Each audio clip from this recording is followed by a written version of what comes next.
Hello, and a very warm welcome to this event on how Richard Haldane shaped modern Britain, which is a conversation with biographer John Campbell and historian Anthony Seldon.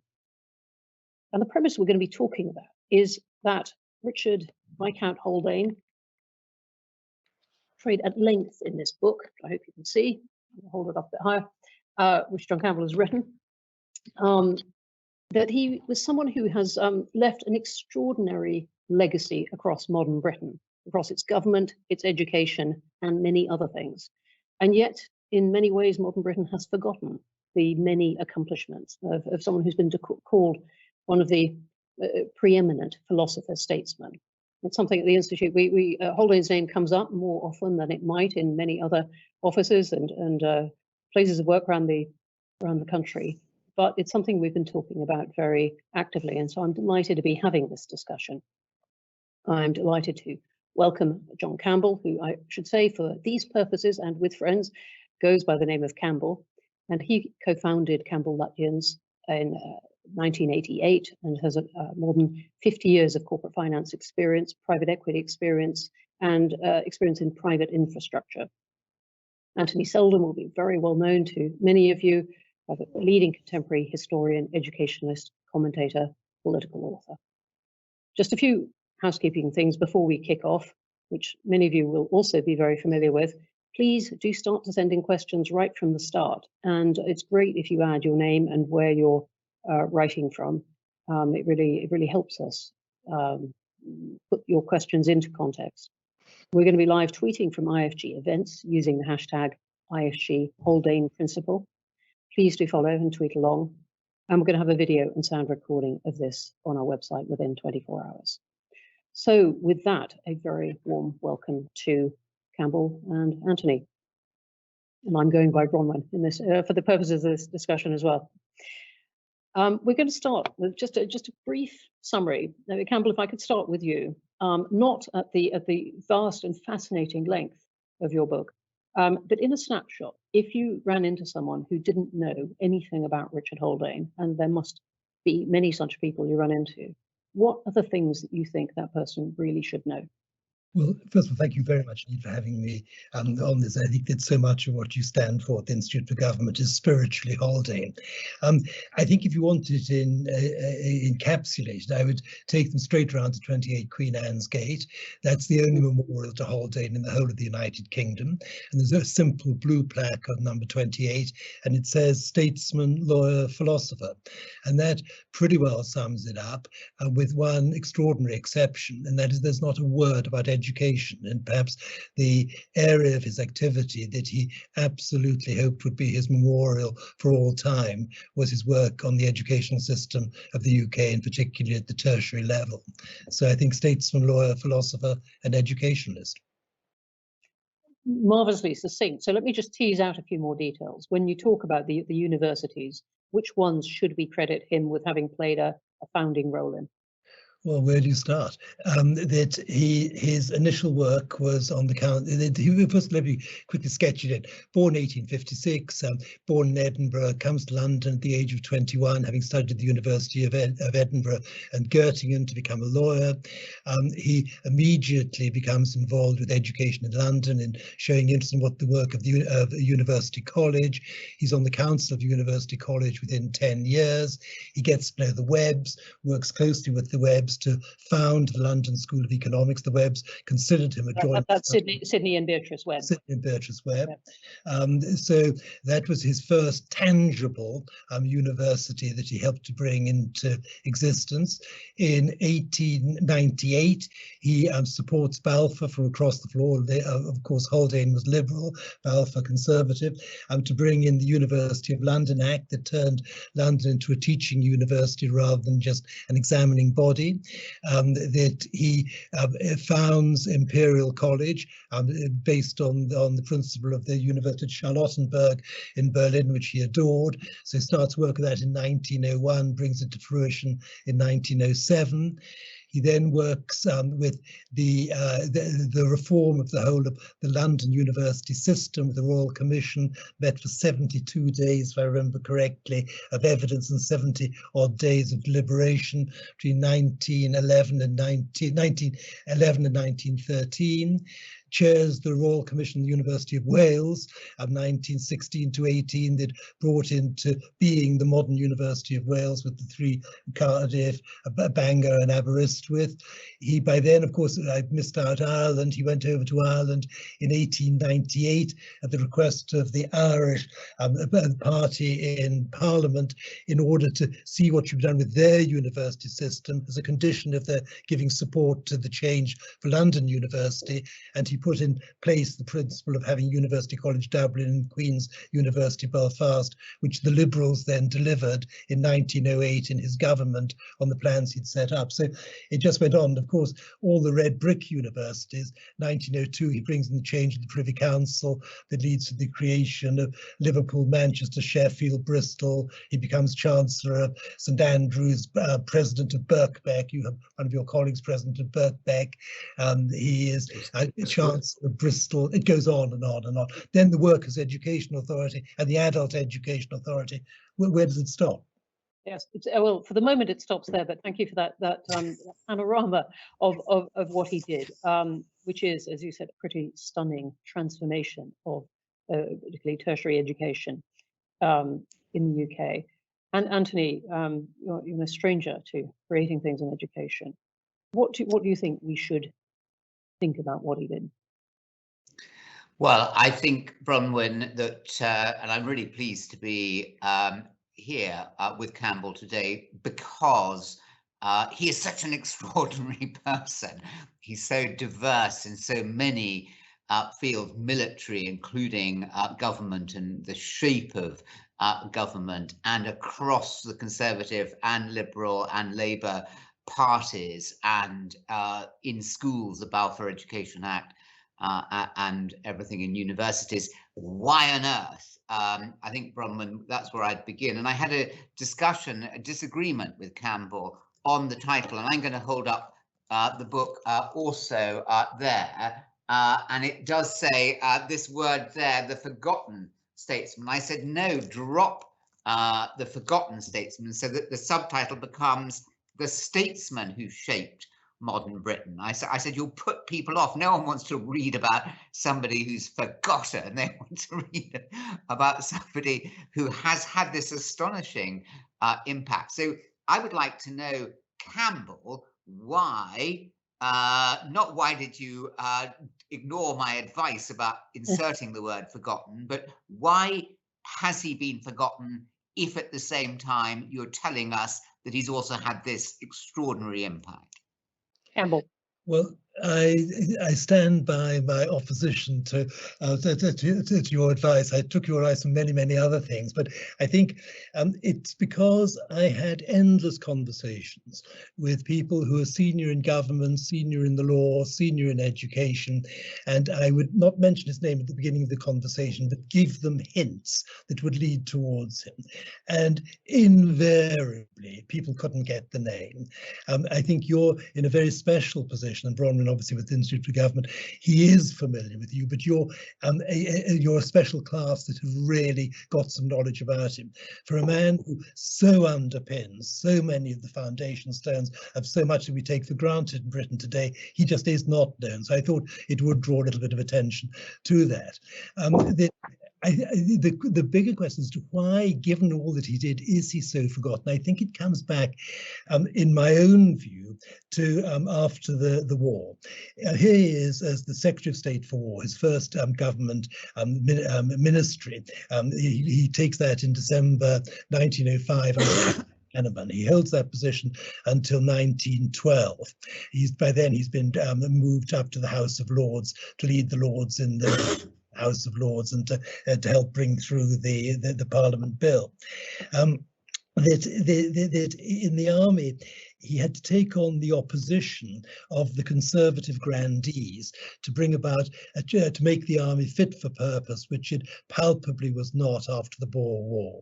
He completely sets out a new scheme. The British Expeditionary Force creates the Territorial Army, creates the OTCs, creates the Imperial General Staff, and by the way, also sets the foundation stones of the Royal Air Force and puts MI5 and MI6 into business at the same time.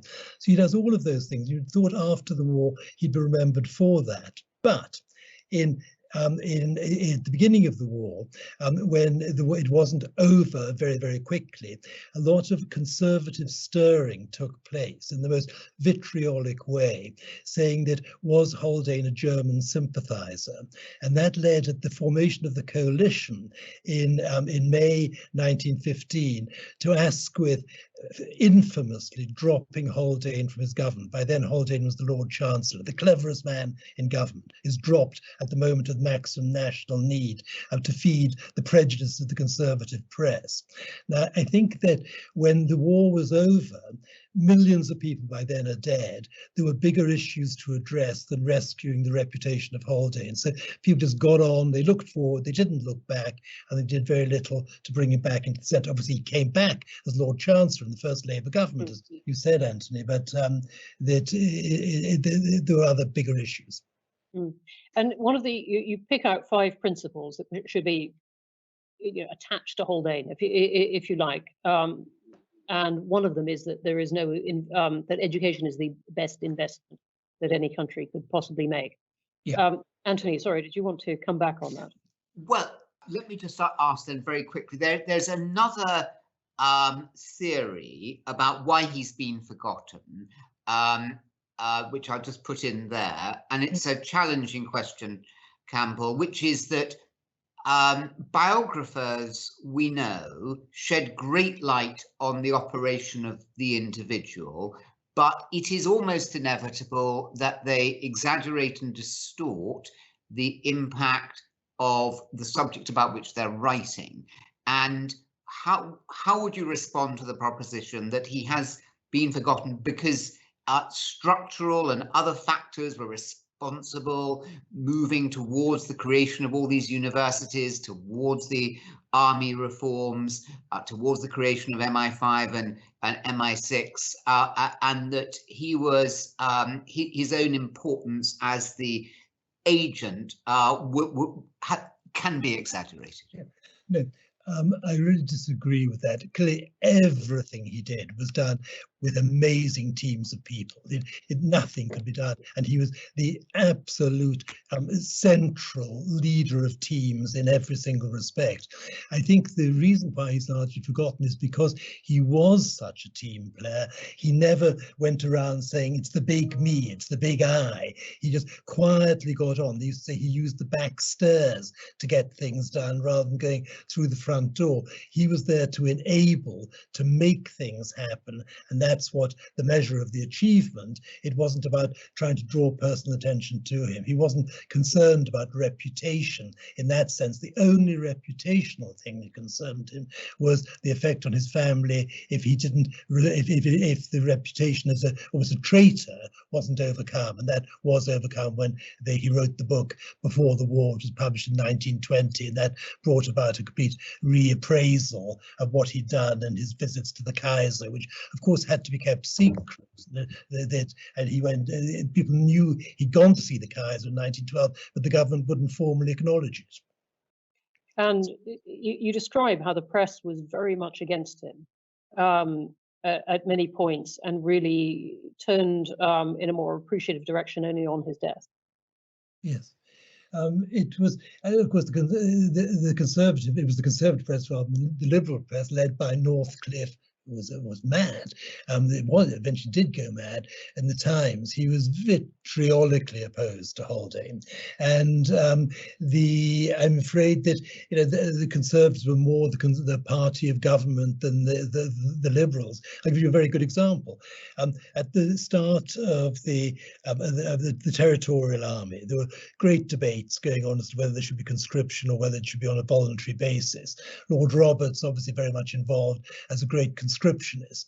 The conservative grandees, the Lords Lieutenant, were very, very keen to maintain broadly the structure of the army they had at the moment. They could have their local regiments, their local yeomanry, different uniforms, different colours, different epaulets and things like that. And Haldane wanted to make this efficient. What was the purpose of the army? To win wars. He defined the principle at the outset.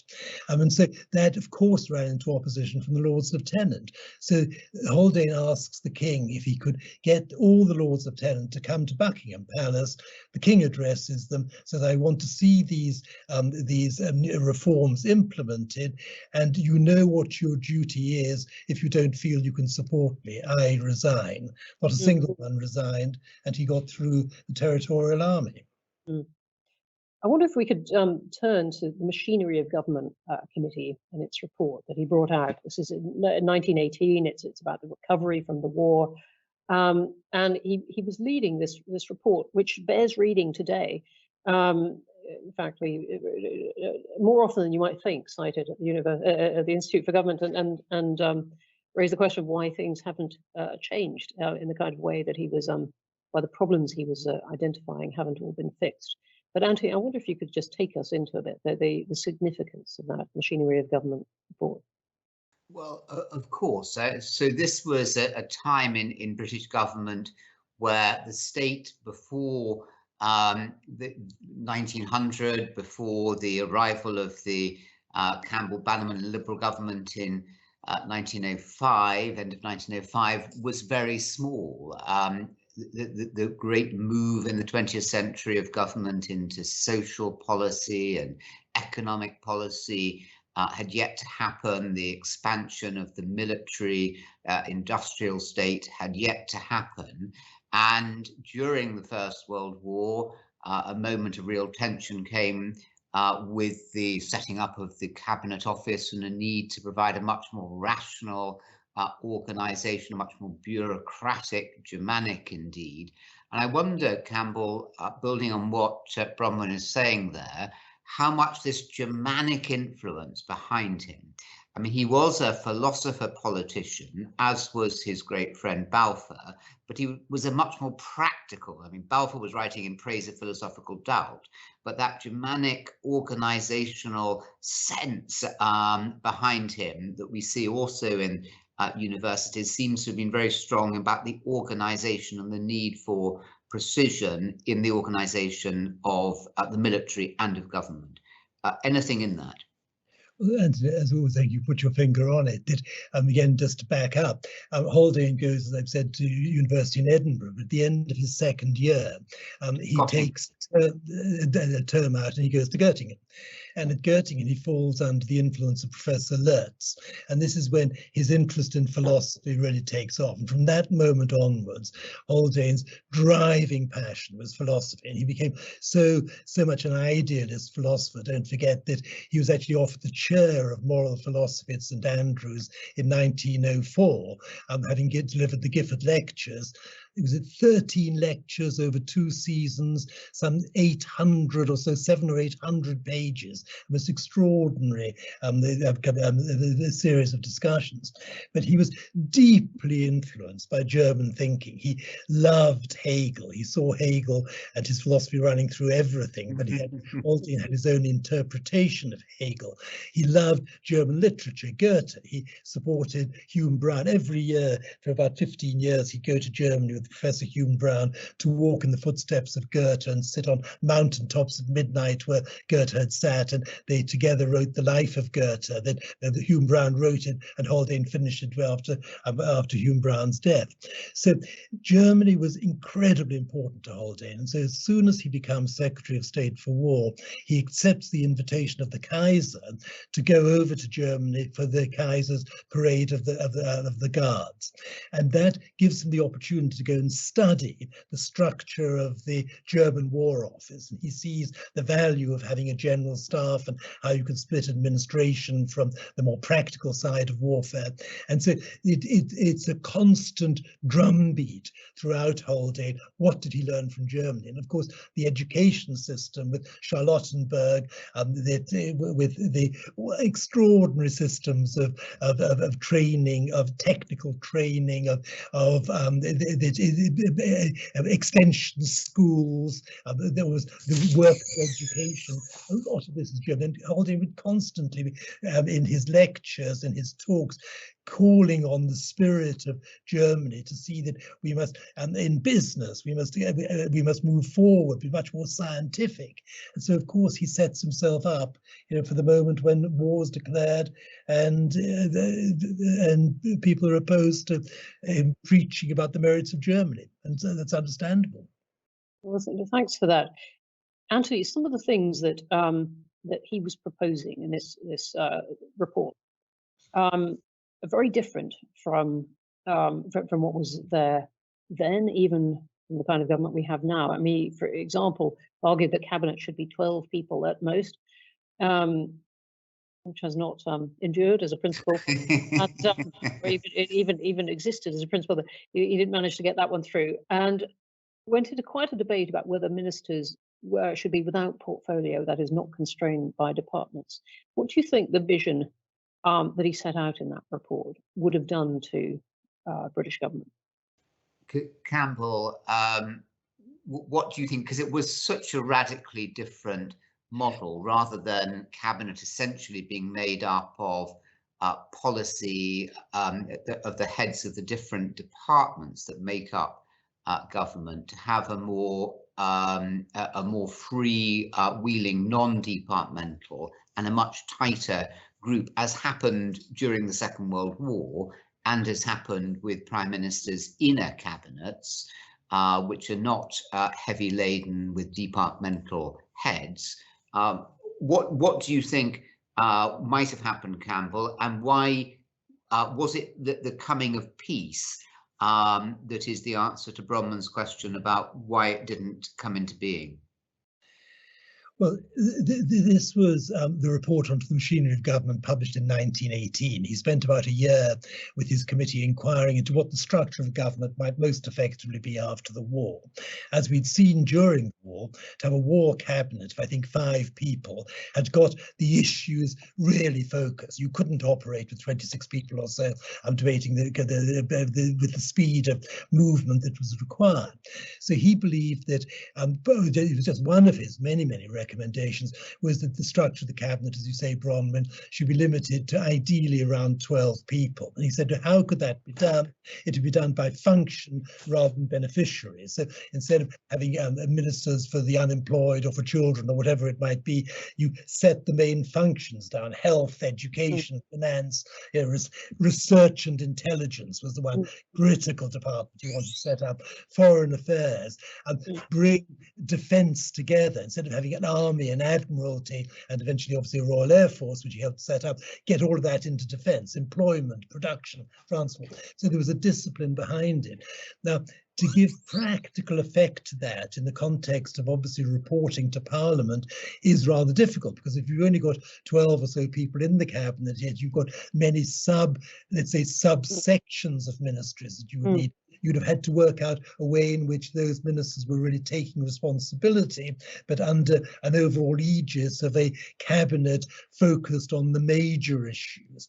And it just proved too difficult. Too many people wanted to be in the cabinet. They'd always been in the cabinet. You can't keep down. So was that why the report didn't have more impact, didn't bring about more change in your view, that it was too difficult? Or was it the politics at the time?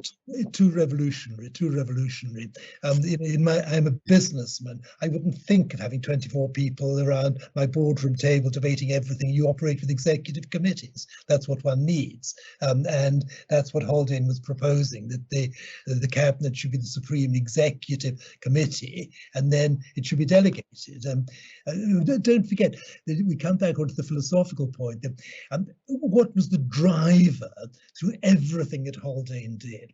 Haldane believed that any society is built from the bottom up, and government is built from the bottom up as well. That you, Bronwyn, if you're living in London, or in a particular part of London, you are part of, you should be in charge of your home to the greatest extent possible without any interference. But you're also part of your neighbourhood, part of the borough you live in. You're part of England, and you're always giving up power from the bottom to a higher level when you see that at that higher level things can be more efficiently done. So you go from England to the United Kingdom. Then, if you so wish it, you go to the European Union or the World Bank or the International Monetary Fund. You give up power, but you, Bronwyn, are every one of those people. You are the borough, you are England, you are the United Kingdom, you're the United Nations.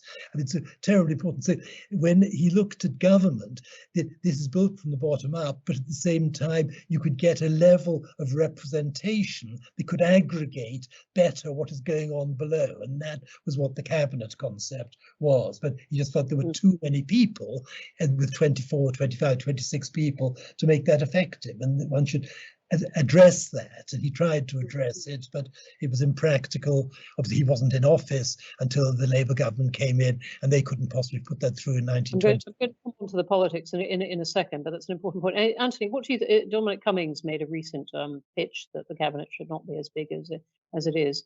What do you think, if you cast a modern eye on it, for the argument that the cabinet should be smaller?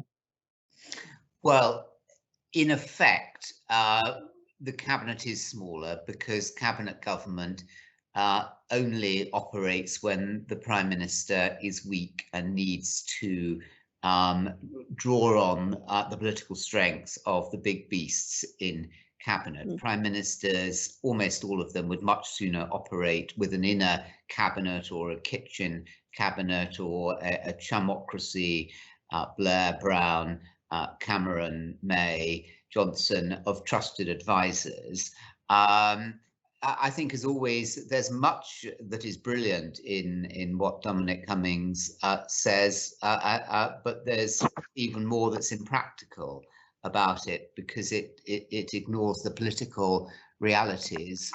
The world doesn't exist in the heads, just in the heads of brilliant people, however clever they are. It has to be able to work and convince people to make the changes. So, of course, there's a case. Cabinet, by the way, is also very heavily constrained in terms of the numbers by the limited physical space of that room at the end of the corridor in Downing Street. Which Zoom has maybe made less relevant these days. But is that really the case? That we understand why cabinet government has failed, and you've absolutely explained that. But what Haldane, I think, was trying to say is that he would look at something like that and say, look, you cannot have 23, 24 members of the cabinet sharing responsibility for all the decisions that are being taken. It is just too many people with fingers in too many pies. You need to have a more focused senior cadre who take overall responsibility. Then becomes totally acceptable that Anthony Seldon can be the minister of whatever it might be, that as part of the overall ministry, say, of education, but it would be just as important that you were the minister of, say, universities, if that was the right thing, within education, and Sam Bronwyn was the minister for sorry. Absolutely. Well, we're just holding there on what you're going to be appointing Bronwyn to, which would be fascinating. And whatever it is, she would make it a lot better. We know that. But back to the point, I would suggest that de facto, what Haldane had in mind of a smaller cabinet not tied to running these large Whitehall departments is de facto what's happened, but not de jure, where we have a cabinet in the low 20s pretty much consistently over the last 100 years, and a system of cabinet committees which work more or less effectively, but with that constant tendency, the Haldanian tendency of the prime ministers to want to be just with the people they trust, who have that strategic clarity for the direction of their administration.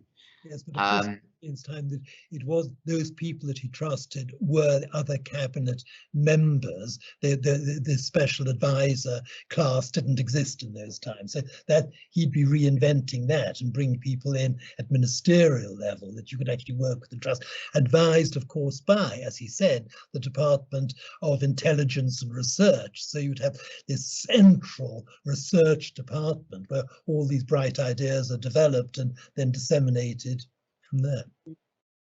So we've been talking essentially about at least a couple of the principles that Campbell, at the end, you suggest should be associated with Haldane, and one of them balancing idealism with realism, which perhaps Dominic Cummings did not in your account just then, Anthony, but also trying to take decisions at the level closest to the people that those decisions are affecting. Yeah.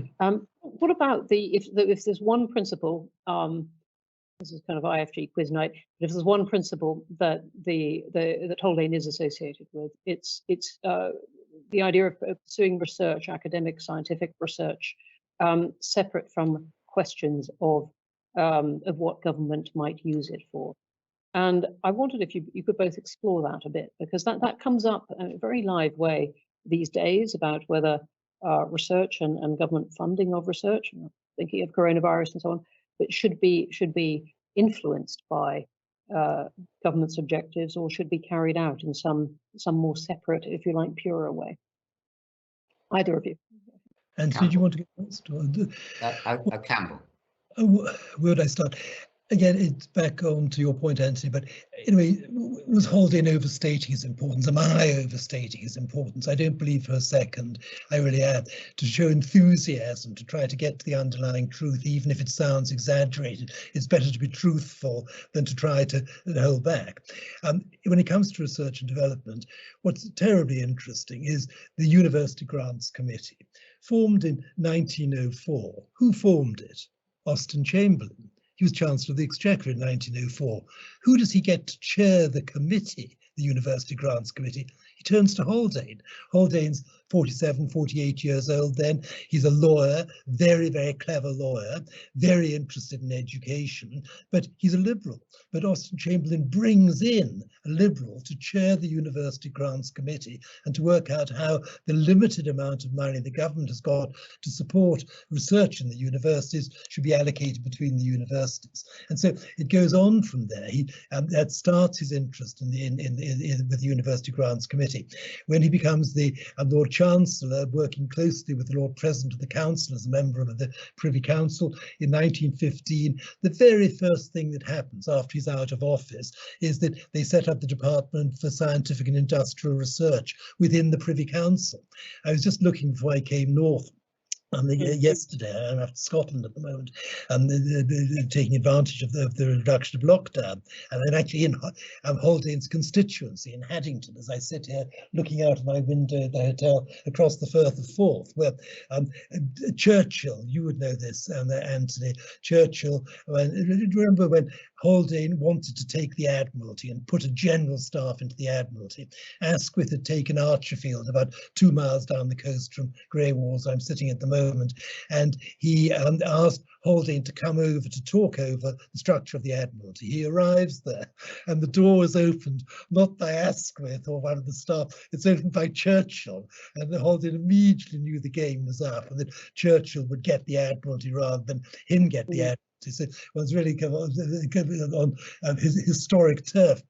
Well, it isn't at the moment, but the year just before I left the South, I was reading the second report for 1916-17 of the Department for Scientific and Industrial Research, and it almost brings tears to your eyes to see the range of things they were getting involved with in doing research and giving support.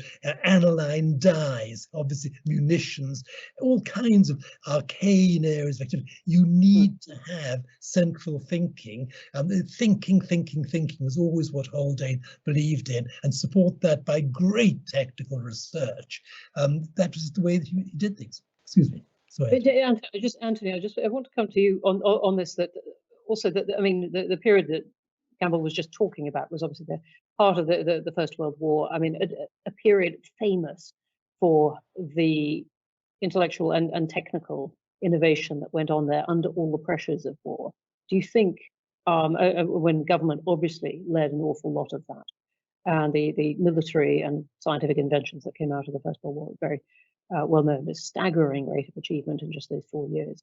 Do you think that the same ideas that apply outside wartime? Well, that's such an interesting question, and it was after 100 years of relative peace, the First World War shook up every single facet of the country and enormously accelerated political and social, economic thinking and reform, and scientific and technological reform, and reform to government. I'm thinking that much didn't.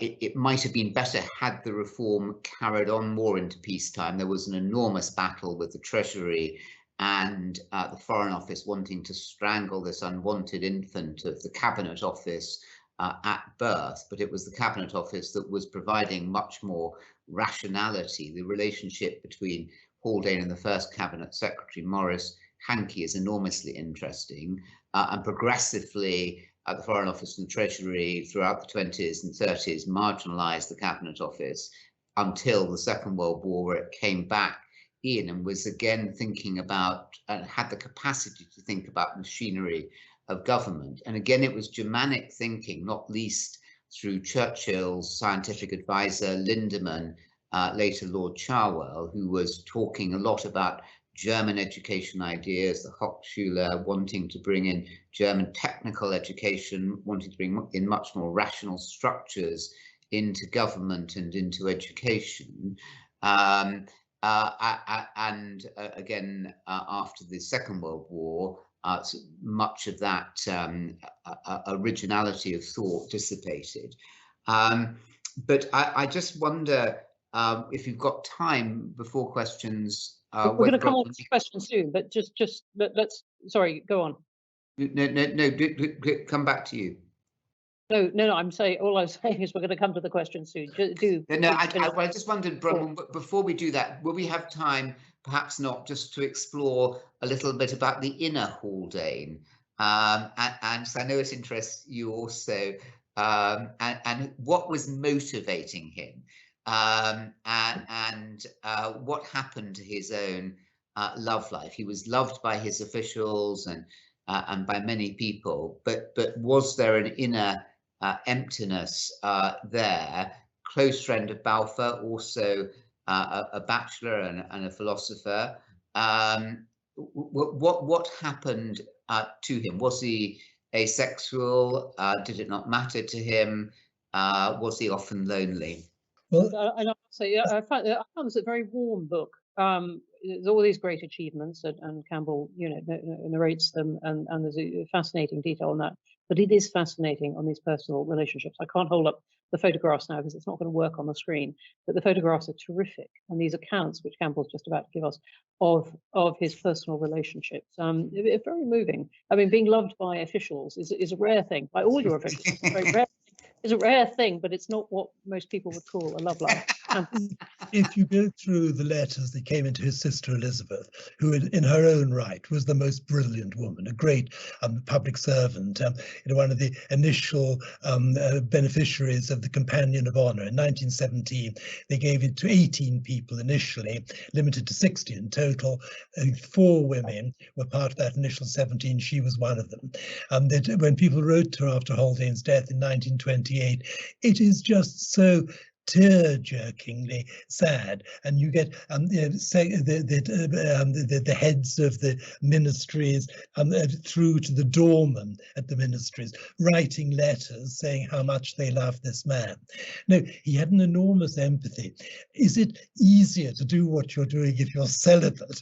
I sometimes wonder if that is almost the case. If you can, Haldane worked from the age of 16 onwards, 16 to 18 hours a day, day, 7 days a week. He never stopped working. He never went to house parties to shoot or to fish or to anything like that. He went there to advance the causes that he was involved with, to network. He was the most networked man in Britain, from the King Edward VII to King George, obviously in due course, but through everybody, scientists, politicians, educationalists, the church. Look at the visitors' book at Cologne. It's constantly the Archbishop of Canterbury coming to see. It's absolutely dazzling. But as Anthony's hinting, I mean, he had very intense relationships with two women, didn't he? And was rebuffed and had something like great. The great find of the book was that I was introduced to the current Lord Asquith, Oxford and Asquith, Raymond Asquith down at Mells, who inherited from his father. His father was in his 90s, and I think it was about 2010. And when he began to sort out all the papers and archive them at Mells, he found a paper bag. And in that paper bag were 50-odd letters from Haldane to Frances Horner, who was the great-grandmother of Lord Asquith. Frances Horner was the wife of a man called Sir Jack Horner, as I tell the story in my book. And thank you for mentioning the illustrations. It's heavily illustrated. There are 170 illustrations in the book, over 100 pages, to try and bring him visually alive. And Haldane met Frances Horner shortly after the breakdown of his engagement. Haldane was engaged in 1890 to the sister of a friend of his, Munro Ferguson. And just after the engagement had been announced, she broke it off and gave no reason for it. She died 7 years later. Haldane was deeply, deeply attached to her. But within 2 years of that, the breakup of the engagement, he met Lady Horner. She was married to Jack Horner. Jack Horner, I think, predeceased Haldane by about 3 years. It became the most important female relationship beyond his mother and his sister of Haldane's life. He opened up completely to her, wrote the most personal letters, attributing his ability to do all kinds of things to her, but there's no evidence whatsoever that there was any sexual side to the relationship. She was very philosophical in her own, that she was a philosopher in a minor way in her own right. And it was a wonderfully enabling relationship. In fact, the very fact that Haldane took the Ministry of War and went into government is down to Lady Horner. Haldane and Asquith, and you'll remember this most particularly, Anthony, and Asquith and Grey at the Relugas Compact in the autumn of 1905 agreed they would not individually serve in government unless Haldane became Lord Chancellor, Grey Foreign Secretary, and Asquith would speak for the party in the House of Commons as the Chancellor for the Exchequer, and Bannerman would go to the House of Lords. He was unwell, he hadn't got the energy to do the things that Haldane and Asquith and Grey believed he needed to do. That eventually Asquith broke ranks, went into the government. Haldane and Grey decided not to serve. Lady Horner arrives in London on the very day that it was all over. They'd said they're not going to serve, and she says, no, you owe this to the nation to serve. This goes beyond yourself. Go and change your mind. And they went off to have dinner and then rushed round to Grosvenor Square, to Bannerman's home. She said and Haldane said, look, we've changed our minds, and the government was announced the next day. Now, okay. Lady Horner's... sorry, Campbell, I think we should wrap that there as a tantalizing bit for people. Read the book. We're going to questions now. I just wanted, because I can see from the questions, some people do know a lot about him and some don't, but I wanted just to pick up, just before we do that, I'm going to read a short bit, which captures, it's in the words of Beatrice Webb, the social reformer Campbell was referring to at the beginning, and it captures the physical and expansive nature of Haldane beautifully. She put it, plenitude, mental and physical, seemed to me his dominant feature, leading to a large intake and a like output. The big head on the bigger body, generous expenditure on the good things of life, not least among them choice edibles and the accompanying portions and potions of nicotine and alcohol, also of select quality, long hours of work, endless documents and books mastered and remembered, a multitude of interests, and an ever-widening circle of friends and acquaintances. And there's more. But thank you for that, which I was one of the many descriptions there that I particularly enjoyed. Right, let's plunge into the questions because there's lots of good ones. And some of the debate is about whether or not he's forgotten. Some people saying yes. Tom McCarthy from Dublin saying, as a student of public administration in Trinity College, Dublin, there was only one name that registered with students, and that was Haldane. Thank you for that. One I just want to pause on then, Neil at Clone saying, I would suggest that one reason why his name became, if not forgotten, at least obscured, is the decline of the Liberals in the 1920s, which of course he contributed to. Anthony, do you have a view of that? Yes, I mean, he hitched his carcass to a dying, his body to a dying carcass. Had he earlier moved over to Labour, as he might have done, he could have been a seminal figure and a very trusted Labourite figure who would have given MacDonald enormously helpful advice. I don't know what Campbell thinks. There's another interpretation, and that which I think is closer to the interpretation that I would wish. Maybe I'm gilding the lily. Haldane was actually, he wanted the Liberal Party to be the Labour Party. He was all for social reform. He wanted the Liberals to go much faster to embrace that and effectively head off the very emergence of the Labour Party itself. Don't forget, the Labour Party was only represented for the first time in the 1905 Parliament, which was 24 seats, I believe, something like that. They only formed the Independent Labour Party in 1900. Haldane had wanted to take so much of what the Labour Party believed in and bring that in at the heart of liberalism, a socially responsible liberalism. And so, but he couldn't persuade his colleagues to move fast enough on that. But that was the new liberalism that Haldane believed in. And so eventually, why does he move over to Labour? It's not because he's attaching himself to any party. Haldane was ever attached to principle. He went over to Labour because he believed the Liberals no longer cared for the pursuit of education in the way the Labour Party did, and he went to serve them in that context. All right, brilliant, because that takes us on to a question from James Connolly, who says, Haldane was a Liberal and Liberal statesman for most of his life, yet he became Labour's first Lord Chancellor in 1924. Did he become a socialist, or did he simply see Labour as the best vehicle for realising his educational ideas? It was Campbell. It was entirely that. Haldane made it completely clear that it was through education that the nation was going to grow. But at the same time, he saw so much that what the Socialist Party was doing was the way forward, that he had a long record in social improvement. And you know, one of the questions that quite often comes up is the question of the empire, liberal imperialism, that was he a liberal imperialist, and it's a derogatory term. Absolutely not, in my belief. He wanted to embrace all that could be done to make the empire a great organization, to make it socially much more equal, to enhance growth in the empire through cooperation. And he wrote the biography of Adam Smith at the age of 29. It put Adam Smith back on the map for his generation. So the division of labour was really important. Haldane was ever a man of the people. He endlessly travelled out and about, talking to anybody that listened about the most serious subjects. He would talk about Hegel to the miners here in Haddingtonshire, where I am at the moment. So that's still on the education theme. One from Mary Corcoran. Greetings from Bristol. She says, what do our panelists think Haldane would have made of the marketised, managerialist, mass education tertiary system of the early 21st century? Anthony?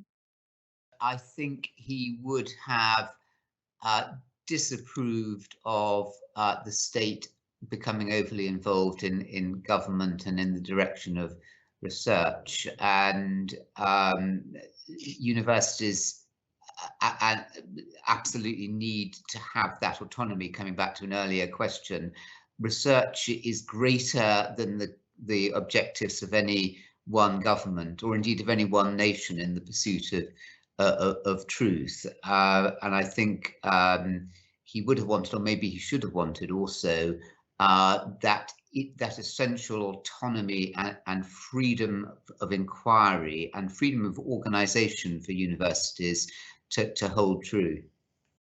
Absolutely, I agree totally. But education to Haldane, you defined through it was the whole of life's education. Yes, he had to concentrate his work on the university system.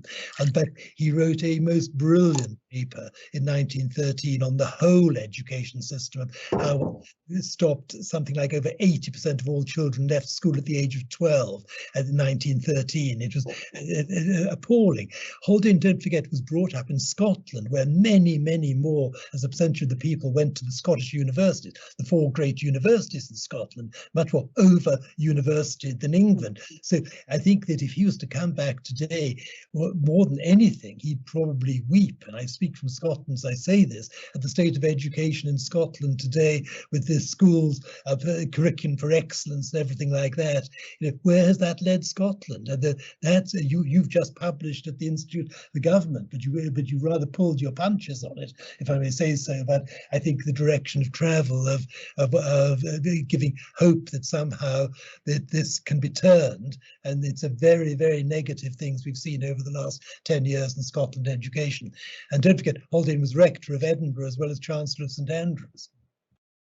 We don't tend to pull our punches, I have to say. Looking at the money into the devolved governments in the past 20 years and what's come out in the way of health and education, there are many, many factors. We can debate that one off screen or through the questions and things. Let me just bring in one from Sama Hassan. And she says, thank you for this. I attended many classes at the Haldane Lecture Theatre at my university, and I'm only learning about him for the first time today. I agree that he's not forgotten, simply by the fact that presumably many university buildings are named after him around the UK. Is that true? There are a few rooms. There are 1 or 2 societies. I think there's one at Nottingham, the Haldane Society. Of course, there's the Haldane Society of Socialist Lawyers. That's probably the one national brand, if one can put it. But there's relatively little. One would love to see Haldane's name much more prominent. Haldane scholars and. Maybe the book Brunwan will inspire that and to bring into train a national reappraisal, if that's not being too fancy, of the importance not just of Haldane the man or the person, but the ideas and the importance of putting humane ideas above particular political parties and institutions. And thinking, Anthony, yes, holistically. And Haldane was always, as you said earlier, Bronwyn, always back to first principles, but seeing it whole. You see it in a philosophical context as well as a political, and that tends to lead you to better decisions. If I could just mention one thing, if I just to go beyond the UK, because I think this is really important about levels in society. A lot of people, by the time Haldane died, said he'd saved the state, he'd saved Britain by the speed at which the British Expeditionary Force went into the field of battle, and the German troops were stopped outside the gates of Paris. I posit in my book, as you'll have seen, that Haldane saved Canada. Now, how can I possibly say Haldane saved Canada? It's because when he was the Lord Chancellor, he became the president of the Judicial Appeals Committee of the Privy Council, the Supreme Court of the Empire. All the any questions of constitutional right came to that court. Yeah. Canada was set up in 1867 to be a very centralist organization, to be a country where the Dominion under John Macdonald should have superpowers over the provinces. Haldane completely disagreed with that, and he did a lot of constitutional law both as a practicing barrister, but when he got his keys on into the safe, when he became the president of the Judicial Appeals Council himself, he began reversing the trend of the law, and he gave much more power to the provinces in the interpretation of the judgments whenever he could, and whenever it was possible, he did that. In thinking Campbell, I'm just concerned. I want to get in quite a few of the questions. They're great. No, it's fascinating. 15 seconds just on 50 seconds. In 1995 Quebec voted by just 1% to stay in Canada, despite giving all these extra powers. That's because he'd given more power to the people. If he'd given any less, Quebec would have departed. That's the key, I think, to dealing with Scotland and the regions of the UK, devolving power down. It shouldn't have been taken away, certain things. Well, thank you very much for taking us to that point, which was very much on my mind and is on some of the questioners' minds about whether he'd have an answer to the strains on the Union at the moment. But an interesting one from Tony, though, who says, look, while many of the institutions that Haldane was responsible for still exist today, how much of the thinking and the principles that he introduced still stand out in how Britain works today? Anthony. Well, you're much more interesting, Campbell. I was going to ask you, building on that question, who today, or who in the whole post-war period, have been the Haldanes? I mean, Roy Jenkins has some elements of Haldane, but not perfectly. Well, I look for statesmanship all the time, and I find it very rarely. That there are elements you see of Haldane. I think that I don't know how acceptable the name is, but Keith Joseph as a thinker was behind the scenes. You could apply that to Haldane to a certain extent, that Keith Joseph wasn't looking to be the front man. He wanted to have the ideas. So in that respect, you could say that there may be some analogy to be made, but you see Haldane in so many different aspects. I can't think of a statesman that had the breadth and all these different qualities, and to be judicial was, and to be a constitutional lawyer, as well as being a politician. That's what you need for, say, I think for Scotland today. Work out what is the form of constitution that would make people in Scotland really want to be part of a great United Kingdom, but not feel they're being interfered with for things that are much more done at the Scottish level. Well, Derry Irvine, very quickly, was a lawyer, also a man, and more of an eminence grise, Lord Chancellor, obviously, but the man behind all those constitutional reforms, and with a very clear, rational vision about scientific organisation and improvement. But an incomplete analogy. And the question, and you pivoted it very interestingly into what figures might resemble him in their breadth.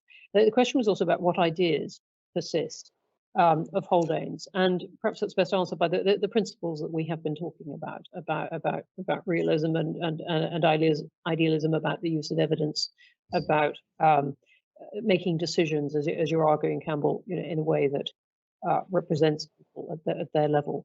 And would you say that, I mean, the intellectual influence of Haldane in these principles? Also, I think a question you put earlier, which I don't think to be really properly addressed, the focus of research, is it applied or is it pure research?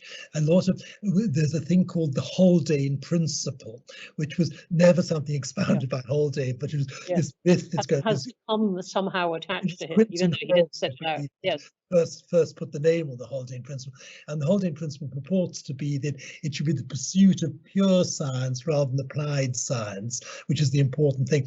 That isn't, I believe, what Haldane was actually trying to promote. What he was trying to promote was not government interference at the core of scientific development. I allow the scientists to work out where the flows should be, rather than have too much government direction as to what it might be. But obviously, that Haldane passionately passionately believed in applied science and the need to make our businesses, and we have talked aniline dyes is a very good example, or armaments even, you had to have great technical capabilities. So the application of science, as well as the just the broader principles, was very important to him in his research development. I'm going to squeeze in one more question. I think this is fantastic questions, and thank you everyone for sending them on his philosophy, on his view of Marx, what his view would have been of the European Union, all kinds of things which we can't, I'm sorry, get into. Just one comment from Alan Bailey saying it may be of interest that William Armstrong, in the run-up to Fulton report, had the Haldane report much in mind. He asked me as his private secretary to write a report on it. So interesting. Right. So the last question, in the great tradition of asking complicated questions about Ireland, where you have 1 minute to answer, from Roderick Crawford. Haldane supported the exclusion of Ulster from Home Rule. What was his argument for this? To what extent was it based on practical considerations, and to what extent political principles? Campbell. It's back to the level in society which you're taking decisions. Haldane was absolutely a believer in Home Rule, but it was Home Rule, don't forget, for the whole of Ireland in the context of the United Kingdom of Great Britain and Ireland. And then what eventually emerged was something which was maybe a compromise. It was not the way that Haldane would have wanted it to be, the final division of Ireland in 1921, yeah. Right, we are going to have to wrap it up there. There's many people with quite detailed questions, and if you'd like Campbell to answer, which I'm going to presume that he actually would be happy to do. Interesting one from Paul Barnett on collaboration with Mary Parker Follett, one from Kay Andrews on German influence and his creation of the University Grants Commission. They're great questions. If you'd like Campbell to muse on them, perhaps send us contact details for you.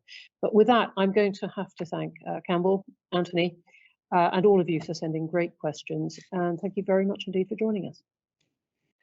And thank you, Bronwyn, very much.